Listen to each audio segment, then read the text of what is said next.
Ara, per parelles. Un farà d'escultor i l'altre de fang. Francesc, ara vaig a esculpir. Escopir, això és una cotxinada. Podem proposar una altra cosa. Que vaig a fer d'escultor. Però així venim a fer teatre. La qüestió és crear en viu. Tu seràs el fang. El fang? No, a mi... El fang no parla. Val? Sols expressa allò que l'escultor intenta transmetre. L'escultor tampoc parla. Sols pot manipular el fang amb les seues pròpies mans.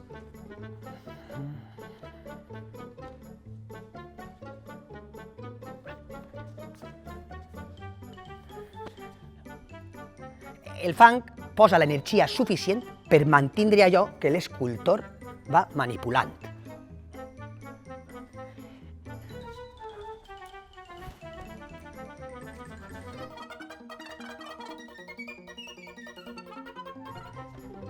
El gest és molt important. Una vegada tenim acabada l'escultura, el fang farà una xicoteta improvisació. Acció! Està cantant. La. Canviem de rols.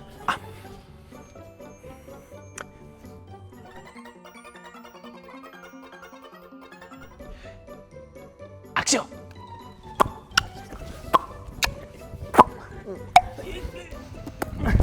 Uah!